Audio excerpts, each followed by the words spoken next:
আলহামদুলিল্লাহ, দেশের ঐতিহ্যবাহী দ্বীনী শিক্ষা প্রতিষ্ঠান, দ্বীনের মার্কাজ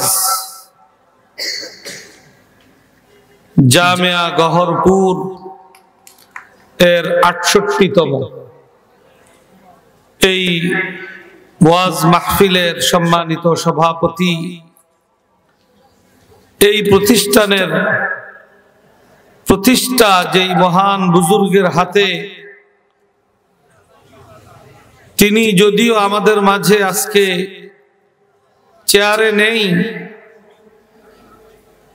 কিন্তু আলহামদুলিল্লাহ প্রতিষ্ঠানের পাশেই তিনি শায়িত আছেন। তার সাহেবজাদা বেফাকুল মাদারিসিল আরাবিয়া বাংলাদেশের সহসভাপতি হযরত মাওলানা মুসলিহুদ্দিন আহমদ গহরপুরি, তার সভাপতিত্বে আজকের এই মাহফিলের একেবারে সমাপনী লগ্নে আমরা উপনীত। আমাদের কর্তব্য মহান রব্বুল আলামিনের দরবারে শুকরগুজারি আদায় করা, যিনি আমাদেরকে এই সুন্দর নুরানি মুবারক মাহফিল, এই নুরানি দ্বীনী প্রতিষ্ঠানের এই সুন্দর বাগানে আল্লাহ তাআলা আমাদেরকে সমবেত হয়ে উলামায়ে কেরাম বুজুর্গানে দ্বীনের সান্নিধ্য লাভ করে কোরআন সুন্নাহর আলোচনা শুনবার, দ্বীনের পাথেয় গ্রহণ করবার, জীবন চলার পাথেয় গ্রহণ করবার আমাদেরকে তৌফিক দান করেছেন। দিল থেকে আমরা সেই আল্লাহর শুকরিয়া আদায় স্বরূপ সকলেই বলি আলহামদুলিল্লাহ। আল্লাহ পাকের শুকরিয়া আদায়ের পাশাপাশি আমি বিশেষভাবে শুকরিয়া জ্ঞাপন করি যেই বুজুর্গের প্রতিষ্ঠিত এই প্রতিষ্ঠানে আজকে আমি হাজির হওয়ার সুযোগ লাভ করেছি। সেই মহান বুজুর্গেরও শুকরিয়া আদায় করা, আমরা যে বর্তমানে দ্বীনী খিদমাতে নিয়োজিত আছি, এই সকল খিদমাত আজকের এই অবস্থায় উপনীত হওয়া, আমরা তাদের পদাঙ্ক অনুসরণে এই খিদমতের সুযোগ লাভ করা, এটা আমাদের প্রতি তাদের অনেক বড় ইহসান, অনুগ্রহ। বিশেষ করে আমি নিজের কথা বলি, আল্লাহ রাব্বুল আলামিন আমাকে প্রাতিষ্ঠানিকভাবে যেই দুইটা প্রতিষ্ঠানে খেদমতের বিশেষভাবে সুযোগ দান করেছেন, একটা হলো জাতীয় প্রতিষ্ঠান, এই কওমি মাদ্রাসা সমূহের বৃহত্তর প্ল্যাটফর্ম বেফাকুল মাদারিসিল আরাবিয়া বাংলাদেশ, মুরব্বিয়ানে কেরামের নেক দৃষ্টির সুবাদে আল্লাহ তাআলা এই জাতীয় প্রতিষ্ঠানে খেদমত আঞ্জাম দেওয়ার, এর সাথে সংশ্লিষ্ট থেকে তাদের রেখে যাওয়া এই দ্বীনী আমানত সমূহ এগিয়ে নেওয়ার কাজে কিছুটা অংশগ্রহণ করবার আল্লাহ তাআলা আমাকে সুযোগ দান করেছেন। সেইভাবে আরেকটি দ্বীনী প্রতিষ্ঠান জামিয়া রহমানিয়ার ও খেদমতে নিয়োজিত থাকবার আল্লাহ তাআলা সুযোগ এবং তৌফিক দান করেছেন। এই উভয় প্রতিষ্ঠান যে সকল বুজুর্গানে দ্বীনের ত্যাগ, তিতিক্ষা, কুরবানি এবং যাদের হাত ধরেই প্রতিষ্ঠা লাভ করেছে এবং একটা মজবুত ভিতের উপরে যে এই প্রতিষ্ঠানগুলা প্রতিষ্ঠিত হয়েছে, দণ্ডায়মান হয়েছে, এই উভয় প্রতিষ্ঠান যেই বুজুর্গদের নেক দৃষ্টি এবং মেহনত মুজাহাদায় আজকের অবস্থায় উপনীত, সেই বুজুর্গদের মধ্যে অন্যতম একজন হইল হযরত মাওলানা হাফিজ নুরউদ্দিন আহমদ গহরপুরি রহমতুল্লাহ আলাইহি। সেই সাথে আমার আব্বাজান শাইখুল হাদিস আল্লামা আজিজুল হক রহমতুল্লাহ আলাইহি। এবং এই দুই বুজুর্গের মধ্যে কি আন্তরিকতাপূর্ণ যে মোহাব্বত ছিল, যেটা ভাষায় ব্যক্ত করা সম্ভবপর নয়। উভয়কে দিল থেকে মোহাব্বত করা, সম্মান করা, একজন আরেকজনকে এগিয়ে দেওয়া, এটা আমরা একেবারে ছোট থাকলেও একেবারে কাছ থেকে প্রত্যক্ষ করেছি, অনুভব করেছি। আজকে তিনারা কোরবানি দিয়ে মেহনত মুজাহাদা করে বেফাককে প্রতিষ্ঠিত করে গেছেন, এই জামিয়া গহরপুরকে প্রতিষ্ঠিত করে গেছেন, জামিয়া রহমানিয়াকে তারা প্রতিষ্ঠিত করে গেছেন। তাদের প্রতিষ্ঠিত এই সকল প্রতিষ্ঠানে আমরা এখন খেদমত করার সুযোগ লাভ করতেছি।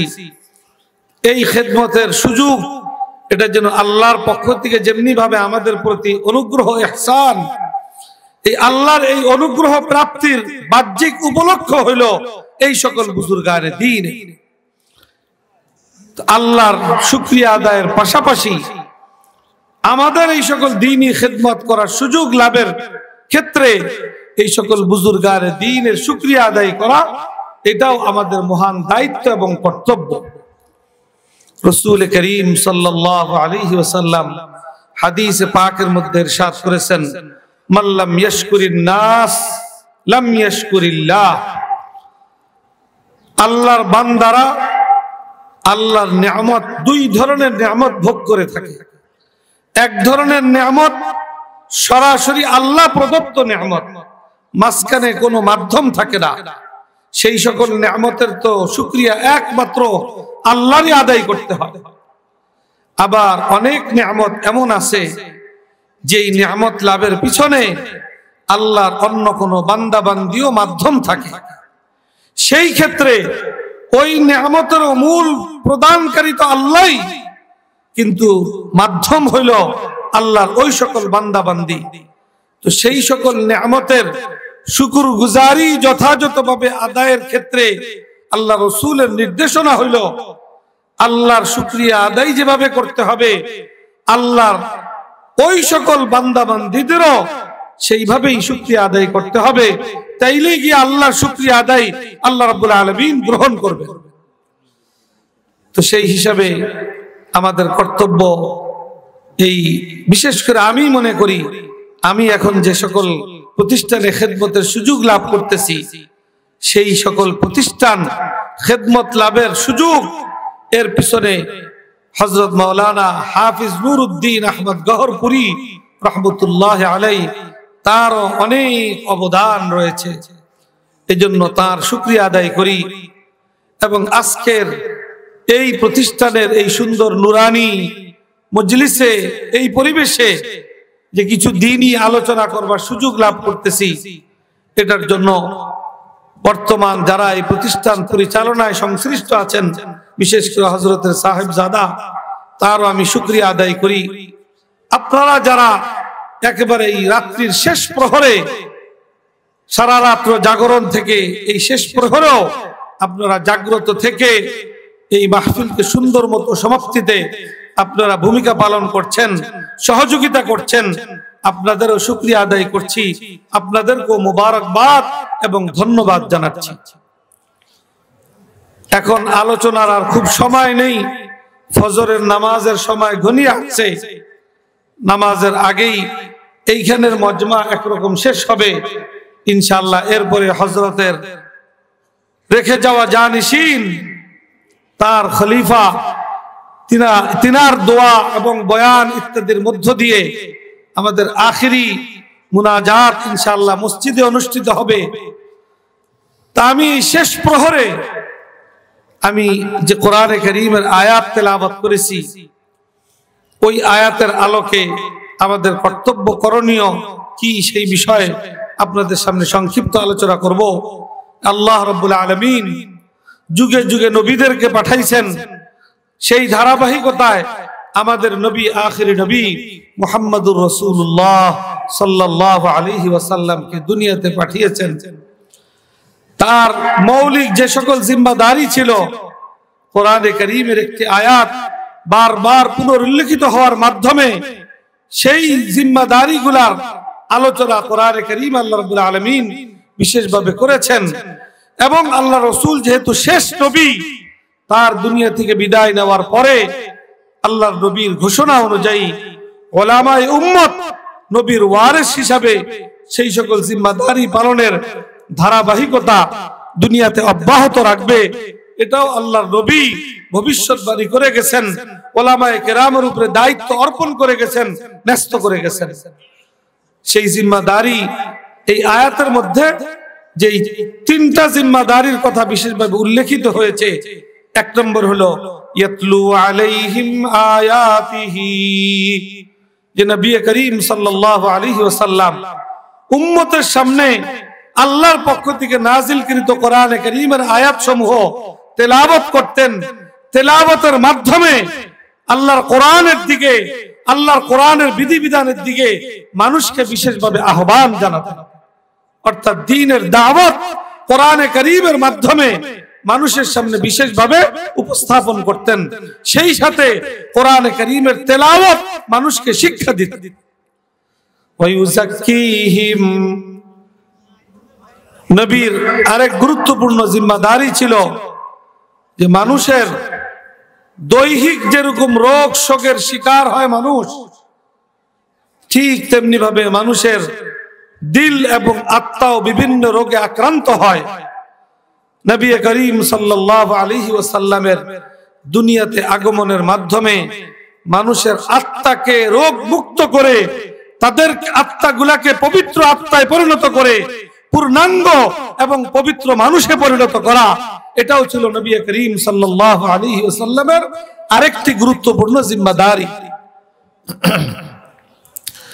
আর তৃতীয় জিম্মাদারি ওয়ায়ুআল্লিমুহুমুল কিতাব ওয়াল হিকমা, আল্লাহর কোরআন এবং কোরআনে উল্লেখিত বিধিবিধান সমূহের বাস্তব নমুনা রাসূল করিম সাল্লাল্লাহু আলাইহি ওয়াসাল্লামের কথা এবং কাজের মাধ্যমে উম্মতকে শিক্ষা দেওয়া, এটাও ছিল নবী করিম সাল্লাল্লাহু আলাইহি ওয়াসাল্লামের আরেক গুরুত্বপূর্ণ জিম্মাদারি। আল্লাহ রাসূল এই সকল জিম্মাদারি পালনের মধ্য দিয়া আদর্শ ১.৫ লক্ষ সাহাবায়ে কেরামের জামাত তিনি গড়ে গেছিলেন। সাহাবায়ে কেরাম, তার পরবর্তী তাবেঈন, তাবে তাবেঈন, এই ধারাবাহিকতায় নবী করিম সাল্লাল্লাহু আলাইহি ওয়াসাল্লামকে প্রদত্ত এই সকল জিম্মাদারি তারা পালন করেছেন। এবং আলহামদুলিল্লাহ সেই ধারাবাহিকতায় আমাদের বর্তমান সময় পর্যন্ত ওলামায়ে কেরাম নবী করিম সাল্লাল্লাহু আলাইহি ওয়াসাল্লাম কর্তৃক প্রদত্ত এই সকল জিম্মাদারি তারাও আলহামদুলিল্লাহ পালন করে চলেছেন। তারই ধারাবাহিকতায় হযরত মাওলানা হাফিজ নুরউদ্দিন আহমদ গহরপুরী রাহমাতুল্লাহি আলাইহি, আলহামদুলিল্লাহ আল্লাহর রহমতে তিনিও একদিকে মানুষকে দ্বীনের দিকে আহ্বান করা, সারা দেশের মধ্যে বাংলাদেশের আনাচে কানাচে মানুষের কাছে কাছে যে মানুষকে দ্বীনের দিকে, মানুষকে দ্বীনের সাথে সম্পৃক্ত করা, মানুষকে ঈমান আমলের সবক দেওয়া, এই মেহনত তিনি করে গেছেন।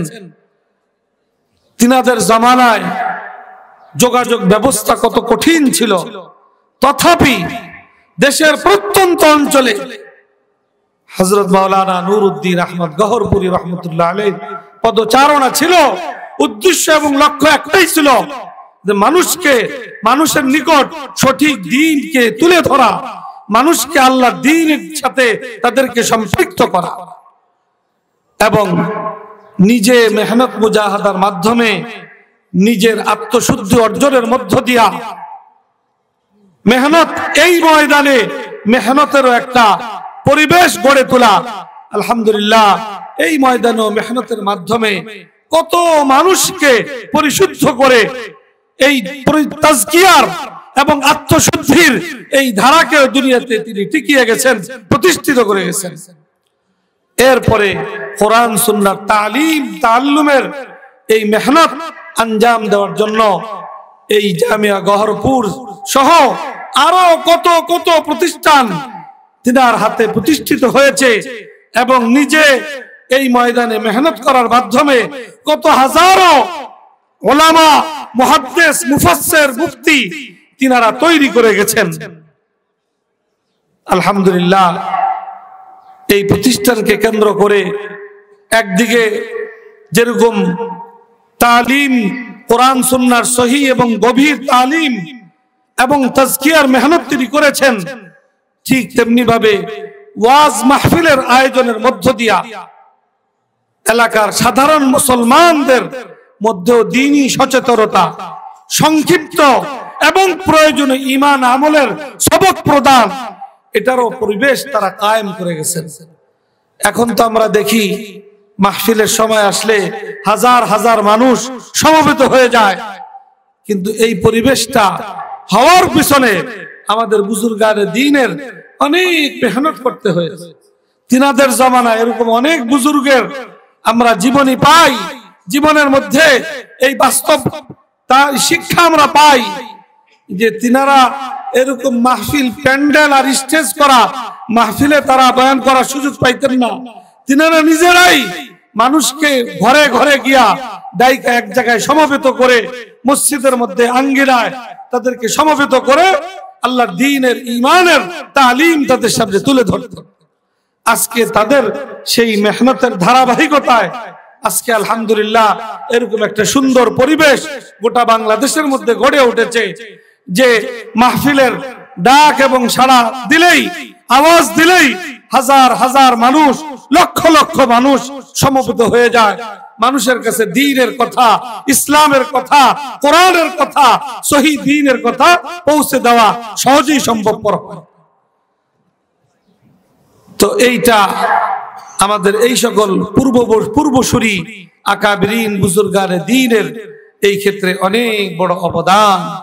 আমাদেরকে সবসময় তাদের কথা স্মরণে রাখা, তাদের কোরবানির শুকরগুজারি আদায় করা এবং তাদের পদাঙ্ক অনুসরণে এই তালিম, তাজকিয়া, তাবলীগ, দাওয়াত, এই সকল দ্বীনি কাজ এটাকে দুনিয়াতে অব্যাহত রাখা, উত্তর এগুলাকে এগিয়ে নেওয়ার ক্ষেত্রে আমাদের যার যার অবস্থান থেকে যথাযথ ভূমিকা পালন করা, এটা আমাদের দায়িত্ব এবং কর্তব্য। এবং সর্বোপরি নবী করিম সাল্লাল্লাহু আলাইহি ওয়াসাল্লাম দাওয়াত ও তাবলীগ, তাজকিয়া, তালিম এই সকল যে সকল মেহনত করে গেছেন, এই সকল মেহনতের জিম্মাদারি স্বয়ং নবী করিম সাল্লাল্লাহু আলাইহি ওয়াসাল্লাম উলামায়ে উম্মতের উপর অর্পণ করে গেছেন। উলামায়ে উম্মতের একদিকে এই সকল কাজ এগিয়ে নেওয়ার জিম্মাদারি, আর সাধারণ মুসলমানদের দ্বীনি যে কোনো কাজ নির্ভুলভাবে, সহিভাবে কাজের সাথে সম্পৃক্ত থাকা নিশ্চিত করার জন্য উলামায়ে কেরামের নেতৃত্বেই প্রতিটা দ্বীনি কাজে সম্পৃক্ত থাকা নিশ্চিত করা, এটা সাধারণ মুসলমানদের এটা জিম্মাদারি। অতএব আমি আহ্বান করব উলামায়ে কেরামের প্রতি যে দ্বীনি প্রতিটা কাজ কিভাবে সহিভাবে সমাজে চলতে পারে এটার প্রতি, এটার দায়িত্ব নিজেদের কাঁধে তুলে নেওয়া।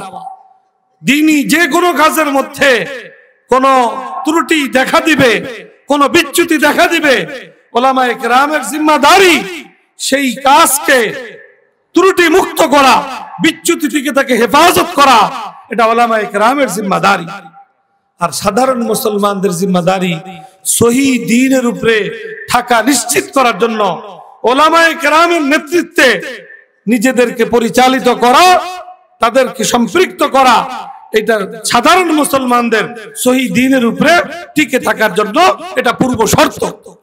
অতএব আমরা যদি যার যার অবস্থান থেকে আমরা আমাদের দায়িত্ব পালনে সচেতন হই, সচেষ্ট হই, তাহলে ইনশাআল্লাহ দ্বীনের প্রতিটা মেহনত সহিভাবে ইনশাআল্লাহ অব্যাহত থাকবে।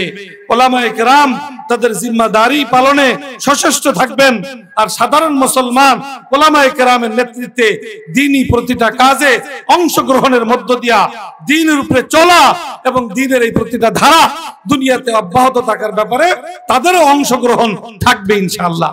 এই দুইয়ের মধ্য দিয়েই আমাদের প্রতিটা দ্বীনি কাজ, মসজিদ, মাদ্রাসা, খানকা, ইসলামী আন্দোলন, সংগ্রাম যেটাই বলি না কেন, এই দুইয়ের মধ্য দিয়া উলামায়ে কেরামের নেতৃত্ব এবং সাধারণ মুসলমানদের উলামায়ে কেরামের নেতৃত্বে তাদের অংশগ্রহণ, এই দুইয়ের মধ্য দিয়েই এই কাজগুলো ইনশাআল্লাহ চলমান থাকবে। আল্লাহ রাব্বুল আলামিন আমাদেরকে যার যার অবস্থান থেকে যার যার দায়িত্ব যথাযথভাবে পালন করবার তৌফিক দান করেন। আর এই সকল বুজুর্গানে দ্বীন তারা দুনিয়া থেকে যদিও চলে গেছেন, কিন্তু তাদের রুহানি ফিউজ দ্বারা আমরা উপকৃত হওয়ার সুযোগ আছে।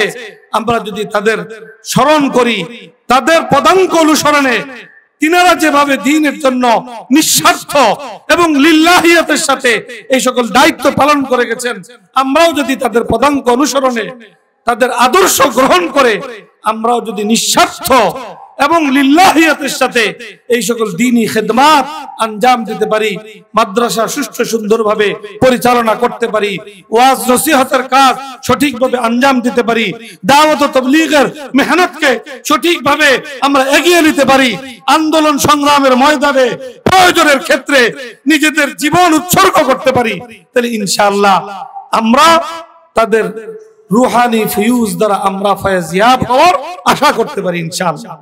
আল্লাহ রাব্বুল আলামিন আমাদের সকলকে, আমাদের এই সকল পূর্বসূরি আকাবিরিন বুজুর্গানে দ্বীন, বিশেষ করে যাদেরকে আমরা আমাদের জীবদ্দশায় দেখেছি কিন্তু আজকে আমাদের মাঝে নেই, আমরা তাদেরকে আমাদের কাজের মধ্য দিয়া, আমাদের আমলের মধ্য দিয়া আমরা সব সময় স্মরণে রাখবো। আর দোয়ার মধ্যেও তাদেরকে স্মরণ করা এটা আমাদের দায়িত্ব, কর্তব্য। সেই হিসাবে আমি বিশেষভাবে হযরত মাওলানা হাফিজ নুরউদ্দিন আহমদ গহরপুরী রহমতুল্লাহ আলাইহি আজকে বিশেষভাবে স্মরণ করছি এবং আল্লাহর কাছে দোয়া করছি যে আল্লাহ রাব্বুল আলামিন তিনি পাশেই শায়িত আছেন, আল্লাহ তাআলা তার কবরকে নূর দ্বারা ভরপুর করে দেন এবং তাদের পদাঙ্ক অনুসরণে আমাদেরকেও সঠিক দ্বীনের উপরে চলার, দ্বীনের মেহনতকে এগিয়ে নেওয়ার আল্লাহ তাআলা আমাদেরকে তৌফিক দান করেন, যার মাধ্যমে আমরা তার রুহানি ফিউজ দ্বারা ফয়েজিয়াব হয়ে আরো শক্তির সাথে